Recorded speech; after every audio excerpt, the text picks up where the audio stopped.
Okay, we have Gun Bros here. Now down here, this is exactly where you're going to be using this. And in fact, Gun Bros is one of those games where you can, technically if you wanted to, you could buy 2 of these and then just stick them here on each side. But if we want to play this, we can just stick it right here. We want to put it right over where you would for the thing. And then now you can move around. And as you can see, it works okay on this. However, this is one of those games where it sort of works, but it's not going to work the best. The problem is on Gun Bros, the further you are from the center of this pad here, the faster you run. So you can see here, I'm not running very fast. In fact, I'm going very slowly. But in terms of the directional stuff, it works.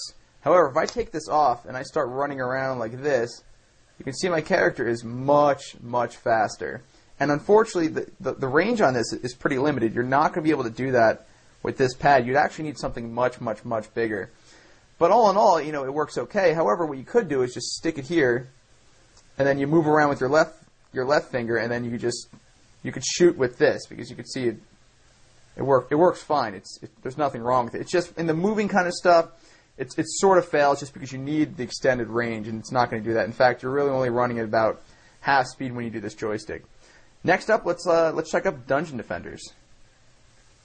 Dungeon Defenders, probably one of my favorite games. We have it booted up here, and I'm going to put this little guy here. Now, before I do, actually, I want to say, unlike Gun Bros, this does have a fixed sort of thing here. There is no walk or run. It's really just direction. So this is where the joystick is really going to work a lot better, because you really only have to just say, hey, go in this direction. You're not worried about levels of running or walking. So let's stick it on here.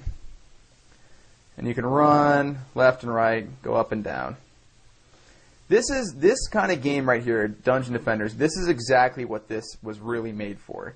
Games where you have something where you can just say, go in this direction. It is like a joystick. It's not very sensitive to it, and you just run that way. Then, you know, of course, you can play it and just messing around here. This is where it really works very well. Gun Bros, it's kind of okay. The reason it's really not that great in Gun Bros is, of course, because you need that extended range. Now, the third game I'm going to show you using this is PacMan. And that's really where you would think something like a joystick like this would work really well.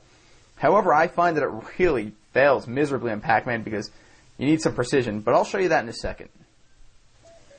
Alright, we got PacMan booted up here. And you can see down here, PacMan is pretty precise. You need to go left, right, up, and down. So we're going to put this on it. And we're going to find that, so we can sort of go, and it doesn't really want to listen to where I want it to go. So let's try this again. So, nope, it's kind of, got a mind of its own. As you can see, it's really not responding to much. In fact, it's just going wherever it wants to. It's not really doing a good job. Now, if I took this off and I wanted to play, you see that there's nothing wrong with my touchscreen. I can go wherever I want. It's just this is not working very well. For something specific like PacMan, where you want this, let's stop that. That noise is